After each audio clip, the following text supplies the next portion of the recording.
Yes students, अब है आपके पास एक्सरसाइज 5.5 का एग्जाम्पल नंबर 8। एग्जाम्पल नंबर 8 की क्या स्टेटमेंट है, देखो आपको क्या शो करना है, इस इंटीग्रेशन की वैल्यू इसके इक्वल है। ठीक है, देखो इसके बाहर एल ऑपरेटर नहीं लगा हुआ, जस्ट हमें इस इंटीग्रेशन को क्या करना है, सोल्व करना है। तो देखो कैसे सोल्व करोगे इसको, यहाँ पे क्या दे रखा है आपका एक्स स्क्वायर। ठीक है, तो सबसे पहले तो क्या करोगे, एक्स स्क्वायर को पुट करो टी। ठीक है, ये क्या आ जाएगा आपका सिंगल वेरिएबल में आ जाएगा, मीन्स इसकी जो पावर 2 है वो क्या आ जाएगा आपकी लीनियर फंक्शन में आ जाएगा। तो आप क्या पुट करोगे, x square is equal to 2 t. जब एक्स स्क्वायर की वैल्यू टी होगी तो 2 डी एक्स की वैल्यू कितनी हो जाएगी, 2x d x is equal to d t. ठीक है, डी एक्स की वैल्यू कितनी आ जाएगी, d x is equal to d t over 2√x, sorry 2x। अब देखो एक्स स्क्वायर की वैल्यू टी है तो एक्स की वैल्यू कितनी आ जाएगी, रूट टी आ जाएगी। तो इसका मतलब ये आ जाएगी डी टी ओवर 2/√t। अब देखो लिमिट, जब x की वैल्यू जीरो होगी तो t भी जीरो होगा, जब x की वैल्यू इन्फिनिटी होगी तो t भी क्या हो जाएगा आपका इन्फिनिटी हो जाएगा। तो ये जो इंटीग्रेशन है आपका चेंज होके किस में कन्वर्ट हो जाएगा, integration 0 to infinity sine t d t over √t by 2। 2 को क्या करोगे बाहर निकाल दो, ये आ गया 1/2 0 to infinity sine t over √t into d t. अब इस इंटीग्रेशन को आपको सोल्व करना है। देखो अगर यहाँ पे √t की बजाय अगर t होता तो आप इसको कैसे लिख देते, integration e raise to power minus s t, यहाँ पे क्या आता आपका sine t over t d t, इस तरह से लिख देते। और इसका इसका लैप्लास ट्रांसफॉर्मेशन आप जानते हो, इसकी लैप्लास ट्रांसफॉर्मेशन क्या आ जाती है आपके पास, integration 0 to S F S D S. लेकिन यहाँ पे देखो टी ना दे के √t दे रखा है, तो इसको हम इस तरीके से तो कर नहीं सकते। ठीक है, तो इसको अब कैसे करोगे, देखो साइन टी को आप क्या लिख सकते हो, साइन टी होता है आपका, आपने एक रिजल्ट कर रखा है, e raise to power iota theta is equal to cos theta plus iota sine theta.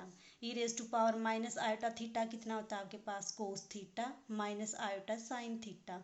ये आपके पास दो इक्वेशन आ गई, इन दोनों को सोल्व करके साइन और कोस की वैल्यू निकालते हो आप। तो साइन की वैल्यू क्या आ जाती है आपके पास, sine theta is equal to e raise to power iota theta minus e raise to power minus iota theta by 2 iota. और कोस थीटा कितना आता है आपके पास, e iota theta plus e minus iota theta by 2। ठीक है, तो यहाँ से हम क्या करेंगे, इसकी वैल्यू पुट कर देंगे इसके अंदर, तो कितनी आ जाएगी इसकी value 1/2 0 to infinity e raise to power iota t minus e raise to power minus iota t over 2 iota, साथ में कितना आएगा आपका 1/√t dt। ऐसा हमने क्यों किया, क्योंकि फिर देखो इस तरह के जो फंक्शन होते हैं उनकी Laplace transformation easily find out हो सकती है, लेकिन साइन टी के अपोन में √t हो, इस तरह का हमने कोई फंक्शन अभी तक नहीं किया है कि उसकी लैप्लास ट्रांसफॉर्मेशन आप कैसे फाइंड आउट करोगे। टी होता तो सिंपली फाइंड आउट कर लेते, लेकिन इस केस में हम फाइंड आउट नहीं कर सकते।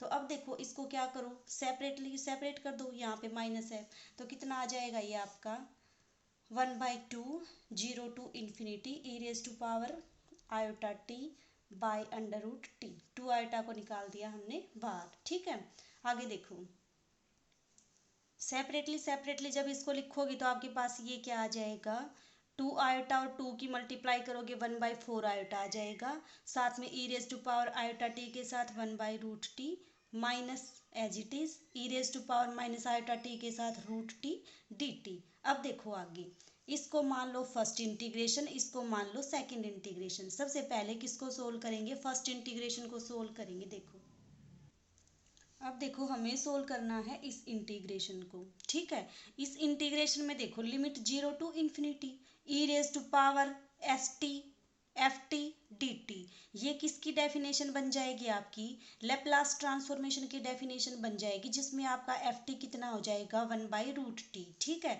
तो ये किसके इक्वल आ जाएगा, Laplace transformation of F T कितना है आपका 1/√t। ठीक है, जहाँ पे s की वैल्यू क्या आएगी, देखो क्या होता था आपके पास e raise to power minus s t f t d t होता था। करो कंपेयर, इसको क्या लिख सकते हो, माइनस माइनस। तो एस की वैल्यू कितनी आ गई आपकी यहाँ पे माइनस आयोटा आ गई, यानी कि एस की वैल्यू कितनी आ गई आपकी माइनस आयोटा। ठीक है, अब देखो इसकी लैप्लास ट्रांसफॉर्मेशन तो आप निकाल सकते हो इजीली। कैसे निकालते हो, ये बनेगी आपकी Laplace transformation of t raise to power -1/2।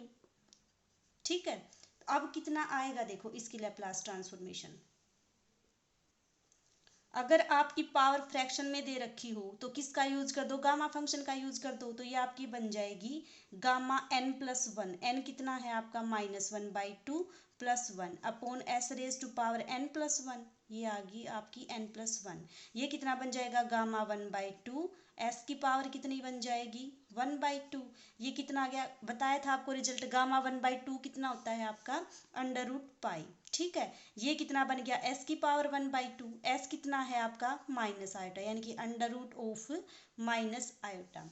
अब देखो आपके पास डायरेक्ट रिजल्ट होते हैं कि माइनस आयोटा की वैल्यू √ के अंदर हो तो उसकी वैल्यू कितनी होती है, सिंप्लीफाई होके 1/√2 -1/√2 आयोटा। ठीक है, और √ आयोटा की वैल्यू कितनी होती है 1/√2 +1/√2 आयोटा।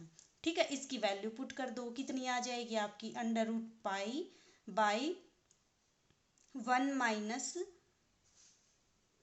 Minus iota √2। ठीक है, रेसिप्रोकल हो जाएगा, कितना आ जाएगा √2, साथ में आएगा √π/1 माइनस आयोटा। ठीक है, ये तो आ गया इसके फर्स्ट पार्ट की वैल्यू। सिमिलरली किसकी निकालोगे, सेकंड पार्ट की वैल्यू। सेकंड पार्ट की देखो, सेकेंड पार्ट में क्या है आपका, s की वैल्यू तो कितनी आ जाएगी आपकी आयोटा आ जाएगी। और ये जो इंटीग्रेशन है ये किसके इक्वल होगा भाई, by definition Laplace transformation of ft कितना है 1/√t। सिमिलरली यही आ गया आपका, जस्ट कहाँ पे चेंज आएगा, इस s की जगह पे ये जो माइनस आयोटा था वहाँ पे क्या पुट हो जाएगा आपका आयोटा पुट हो जाएगा। और इस आयोटा की वैल्यू कितनी है आपकी, ये इसको सोल्व कर लेना। इस इंटीग्रेशन का, इसका इंटीग्रेशन तो ये आ गया फर्स्ट पार्ट का। सेकंड का क्या आ जाएगा आपके पास, सोल्व करके कर लेना, सोल्व इजीली हो जाएगा। √2 √π/1 प्लस आयोटा, दोनों को ऐड कर देना, सोल्व कर लेना, इजीली हो जाएगा। ठीक है।